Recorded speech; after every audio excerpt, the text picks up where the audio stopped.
If I were to tell you the PlayStation Vita was Sony's best console, could you convince me otherwise?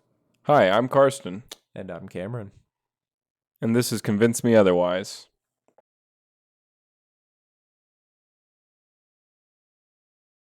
All right, 100 IQ player over there. Why would the PS Vita be the greatest Sony console?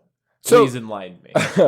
Well, yeah, I'll try enlightening you, but lessers might not be able to digest the content. Smooth-brainers can't really process that much information, so let's get at it. Have you read Use Time less in Your words. Life? It'll hurt you. It'll hurt me. Yeah, okay. Well, so, back in 2000, I want to say 12, Sony released or announced the PlayStation Vita to the world. And I remember I watched the entire live stream. I saw it and I saw the whole thing. I saw them come onto stage with it and I was like, that is the console I want. Because I remember 10, 15 years ago, I guess 15 now, when I got a PSP for Christmas and I had 100 games for it. But, this is right at the triple digits? I had close to 100 titles. Or were most of those the movies? Some of them were movies. So not 100. Okay, go on with your story. Okay, we'll go 75. Facts don't really matter to smooth brainers, apparently. But I had a large host of games. I had a lot. I played. PSP did have a lot of games. It did, and I played. It was back when I actually played a lot of video games, and this is right at the turn of when smartphones started. Right when Android and iOS were kind of becoming big things. Smart TVs were becoming big things. All these apps and stuff. And the PSP had a couple apps. They actually originally had like a I forget what their TV or movie service, which one they supported, and they had a couple other ads. I know they had a Netflix app. The PSP didn't. No. The PSP. The PS Vita did. The PS Vita did, but the PSP didn't. They had I think it was Vimeo or something like that. But they had a couple little applications. Okay. No, that's what I'm saying. They had a couple applications. Boomer. But this is right when little applets on phones were becoming a big thing. And, specs in phones were getting better. The touchscreen capabilities were getting better. And, being the... Good God, those touchscreens back then were so Exactly. They were getting better. They were trash. Man, the resistive touch. Thing. Yeah, exactly. And... I mean, I came at it, I'm a very technical person. I love technology, and I've always been someone to look for the new technology, to look at the new technologies. And I saw the PSP and I said, this is what I want for a PSP to be perfect. I said, I want a touchscreen. I want a dual joystick because that single joystick was perfect. But, a dual joystick just makes a few games a little more easy. I wanted a real web browser. That was actually something I never got. They never, ever fixed it. And I actually, to this day, do not like that about Sony. But, I wanted... I mean, just get on your computer. I don't disagree. But when I'm on the go, I don't even want to always pull out my phone. If I'm just on my game console, if I'm on my Switch or my PSP, PS Vita, DS, whatever, I want to be able to just go online. If I want to look up a walkthrough or anything. Oh, so you're one of those people. Okay. Okay. I figured you filthy might be casual. By that. God. How many times have you defeated Dark Souls? I defeated the first boss. Doubt it. We'll play again. But I saw it, and I saw there were things I wanted it to change. But I wanted a touchscreen. I wanted this apps section. And when I saw the PSP, or the PS Vita rather, I saw it come on stage, and I said, that has everything I wanted. It's got the nice, beautiful display. It's got the specs to match it. It had better specs than the Xbox 360 or the PS3. It had the willingness to play games. It had buttery smooth graphics, everything about it, all the live plays, and it had more. I mean, it had some underwhelming features like the rear touchpad. That was just kind of a cool thing. And I will say that the webcams were complete garbage. They were useless. But well, it's 2011, 2012. They're not 4K. Yeah, but the real problem with them was that they wanted to use it for the AR, and that was great. But they just didn't invest any time into that, Sony and that's just fine. Failed with that. Yeah. But for the PS Vita, I saw, there were definitely quirks off the bat. I'm never a fan of proprietary memory ever. I think the memory cards are stupid. The game sticks for the games, that's fine.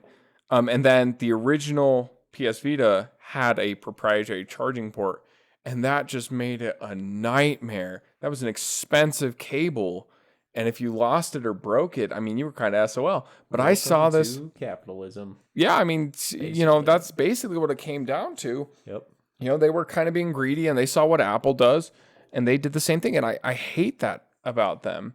But I saw this system, and it was marketed at $250. So you figure the Switch came out right there or right above there. I don't remember. Around the PS Vita? No. I mean, for the price point, it was $250 or something like that. It's been like 8 years, it was bro. a significant difference. Living in the future. But I mean, well, and let's talk Switch. Switch is still $250 and could never match. Isn't it 300? Isn't the Switch Lite 200? The actual Switch is 300. I don't. It could be, but I mean, you look at that; they're so comparable to the price point of the Vita, and they cannot match it. They have specs for days. These modern processors, these modern, RAM sticks and game cards, and they can't do anything. The Vita did everything that it could very well. I'd have to disagree. The actual rear touchpad was an absolute nightmare to use. You actually had to train yourself because that was R2 and L2. Touching, in certain games. In every game. In all ported games. In every game, that was R2 and L2, but it's just depending on if you were using those buttons. Problem is, you don't really have handles like a controller, so it's not really conforming to you. You have to reach back, Well, that's kind of awkward. I think that's why they put the dimples on the back of it. That did nothing. I don't think dimples literally. They had some I don't think I ever had that problem because I never personally played a game where that was R2 or L2. You're just a casual, so it's fine. I suppose you can believe what you want. I mean, but and we can admit the faults of it. I can admit for days that the Vita has its faults. The game system is flawed. Like I said, I've never liked the PlayStation Network trash. I've never liked their web browsers. All their little applications that aren't games ended up just being just shovelware. Yeah, it was just trash. I mean, their video player sucked.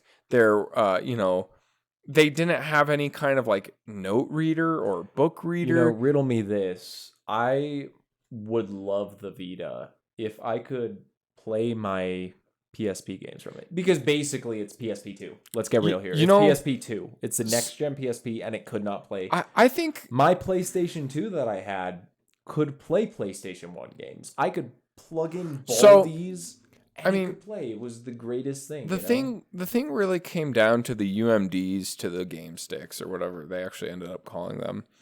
And the UMDs are bulky and they're difficult because they're all designed around scratch resistance and all kinds of other monotonous features.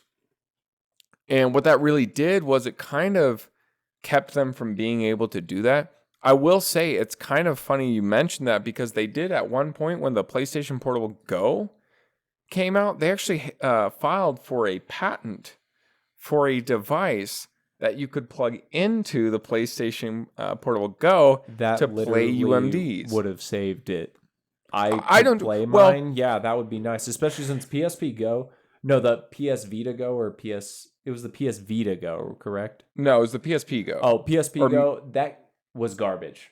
You only digital. Come on now. That day. It was. Come on now. It was the PlayStation Portable Go had a myriad of problems. The sliding trash with the D-pad and that was a joke for sure. But they did definitely have the technology, and a lot of people don't know this about game systems like Sony and Xbox. They over justify it for Sony or Xbox when they're like, well, it's just too expensive to make it backwards compatible. It's not. No. All the software, 100% of all the software required to run backwards compatible games is there in every single forward generation. Yeah, that's why I would say the PlayStation 2 is above the Vita. Not only do you have the 3800 plus PlayStation 2 games, you have every PlayStation 1 game to go with it. Yeah, well, I mean, and not to mention, like you're saying, it was cheap. 300 on release, a year later down to 200. And that's where it stood. I think if you were ever to make an argument against the Vita, it'd have to be the PS2. I don't think there's even one you could make other than that. But even then, the PlayStation 2, compare it to the PlayStation Vita, apples to apples. Well, you're aside talking about from the library, 2000 but just from a hypothetical feature set, both of them play games well. Both of them did their job very well. Both of them were fairly cheap.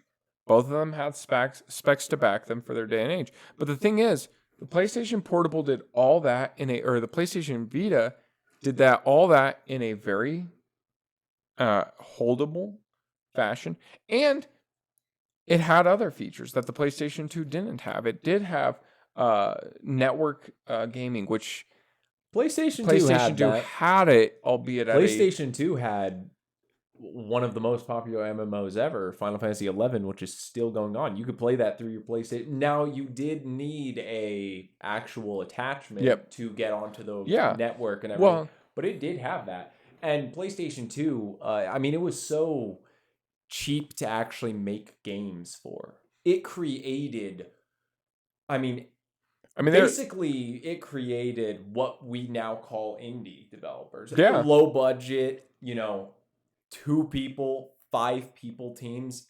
PlayStation 2 made it so all of these companies that you have never heard of and they went, extinct or, obscure or something else, but they made that. It was so cheap, so innovative for its time. I don't disagree at all. I think the PS2 did a lot, but even look at people talk about the Nintendo Switch, how it can play remotely from the TV or whatever for 25 minutes. Well, yeah, but the Vita does that for some PS3 games, as well as I think it's the entire PlayStation 4 library can be remote played, and that's before the Switch, mind you. PlayStation Vita brought technology to the table, and they said, we don't have to do this like a traditional game system. I think Problem is, though, at the end of the day, I bought the PS Vita as a game system. Yeah. And what does it lack? The red herring in the room.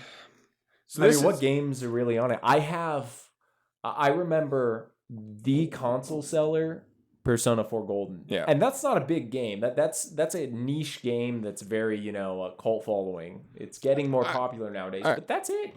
I don't disagree that the PlayStation 2 had all the Final Fantasies, Metal Gear, you got to understand Suikoden, that's also at a different a different era in video games. The PlayStation 2, like you said, it was really what made video game libraries. Before you had 50 games on a console. And my Pong console only had 1 dog. Some of us don't play crappy consoles. I've never owned a Commodore 64. Have you though? But I can't justify what Sony did with the Vita. But you got to understand. To the wolves. Well, they were like, no. So you wanna talk about the Vita's down failure? People will say, oh, it's the cost, or oh, it's the proprietary media, or oh, it's this, or oh, it's that. It's not. It was absolutely not supported. It was 100% Sony's there was fault. No marketing here in America. It was. We've talked about this before in personal life. The Vita is still a game console that is actively played and popular in Japan. Sony did not take the steps to market it in America, and America's their largest market. Yeah, largest market. They refuse to entice or incentivize any game developers. But with that, though, the market, what the PlayStation 2 did was bring non-gamers into gaming via multiplayer games. It was a huge market. They had so many. Now, the PS Vita does have multiplayer games, but there's just, almost every single game coming out on that generation. PlayStation 2 was just throwing multiplayer 1 to 4, 1 to 4, 1 to 8, You could even go online and do it. And like lawn parties. No, the creating those PlayStation basically. 2, the PlayStation 2 definitely innovated. It's so hard to get multiplayer on mobile. Well, unless it's online, even which beyond you mobile, gotta pay for. You look at modern a multiplayer, and it's this 45 player cluster that you can't see what's going on. You have no clue what's going on in 90% of these games, and you're like, okay, Smooth Rainer, calm down now. You might want to turn up your FPS a little. Well, okay, even look at like Team Fortress 2. Not Team Fortress 2, Fortnite. You look at one of the most popular games for kids right now. Ugh. You look at Fortnite, you have 100 players in your traditional map. You all land on this relatively large map. And just when I'm looking on a screen, my screen in my room is I want to say 50 inches.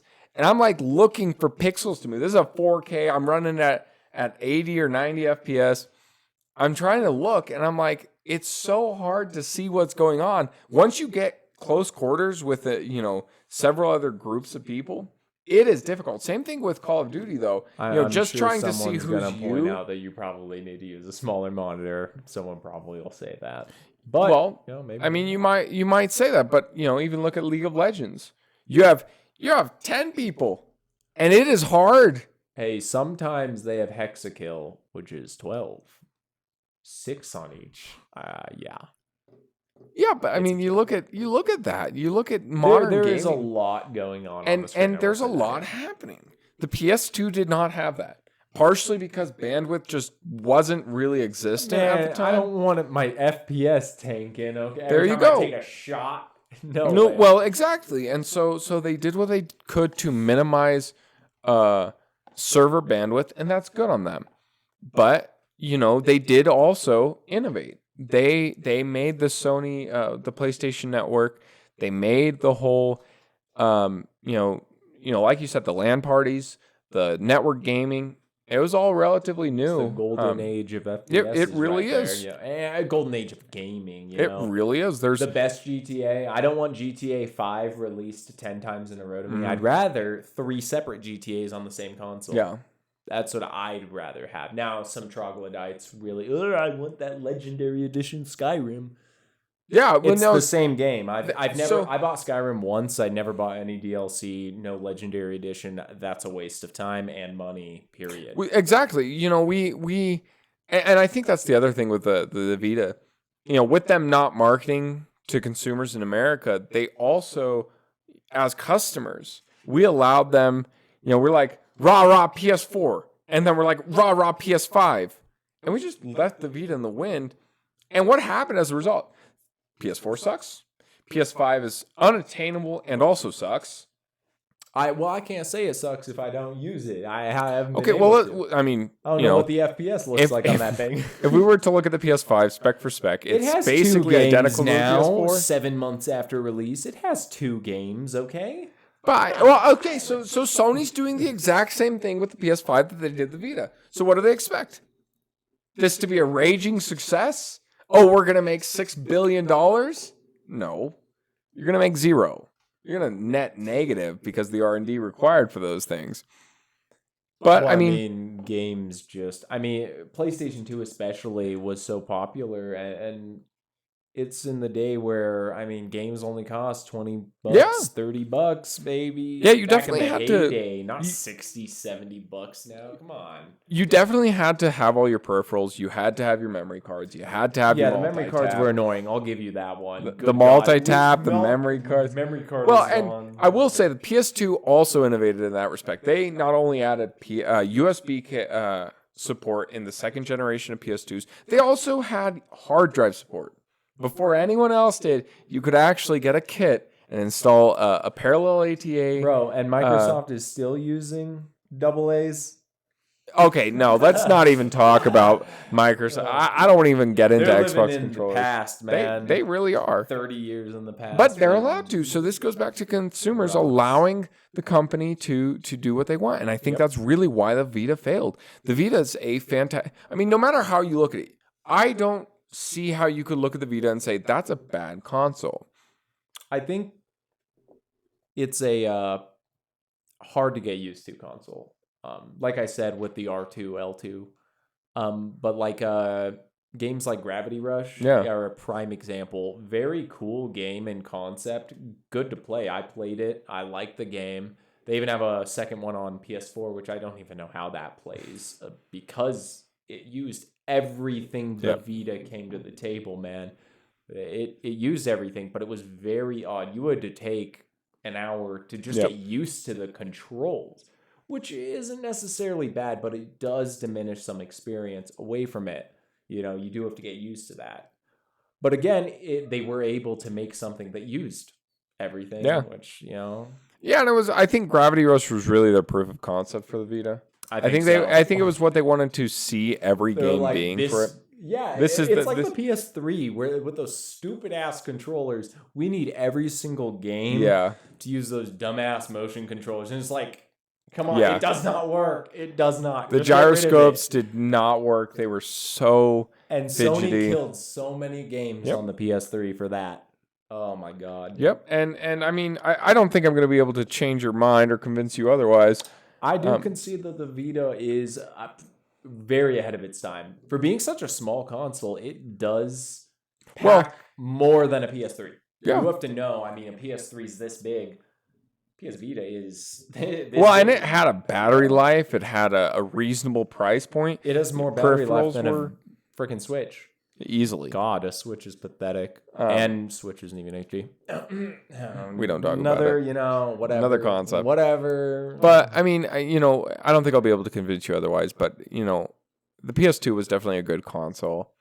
Sony's made some really good consoles, and they've pioneered technology. The PS2 brought DVDs to the world.